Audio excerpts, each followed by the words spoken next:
The Galaxy involved in a wild 1-2-2 against SKC. Chicharito scored both their goals, including a penalty, but then he had another penalty attempt at the end of the game to win it.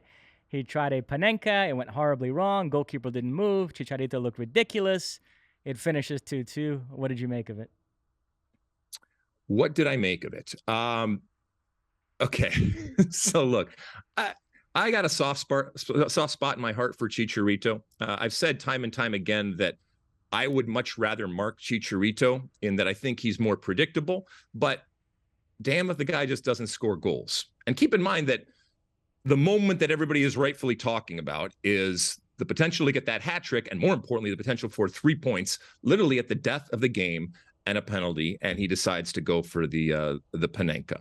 Now, you mentioned my friend Paul Carr, and he just tweeted out just a few minutes ago here the stats when it comes to where you are successful. And just so you know, over the last 10 MLS seasons, around 1,200 penalty shots have been taken.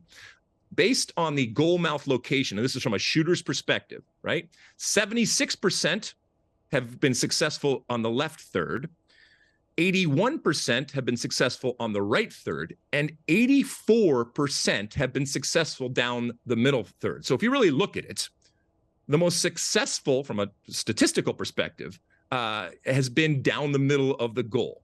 And, you know, the problem with the panenka is when it goes in the goal, you look great and you run around and you can do it with a cigarette and a coffee. And when it doesn't, like we saw with what happened with Chicharito, obviously you got egg on your face. But and I tweeted this out, by the way, in Spanish this morning, that because someone was saying this is exactly why Chicharito shouldn't be with the Mexican national team. No, this is exactly why Chicharito should be with the Mexican national team, because this took balls, this took courage, this took personality. And that's what you want. I'll take it. Listen, I know from a Galaxy perspective, not only did he miss, but that was a huge 3 points that they need as they fight their way to the playoffs. But relative to this person that was saying he shouldn't be on the national team, that's who Chicharito is. And I got, you know, he did an interview after the game, and he basically said as much as, you know, the other day when I did a panenka, it went down the middle, and this time it didn't happen. Now I know there's a lot of people out there that disagree and say, listen, you pick a side and you hit it as hard as you can, and yeah.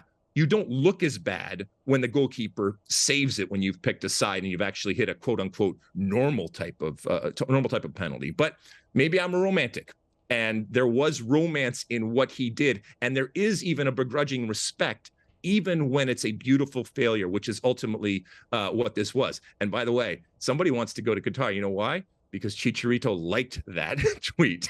I don't think he's ever seen or liked, let alone retweeted or anything like that. So they see and they hear everything, my friend. You like that clip? Well, my State of the Union podcast drops every week. Subscribe now on Apple Podcasts, Spotify, or wherever you get your podcasts.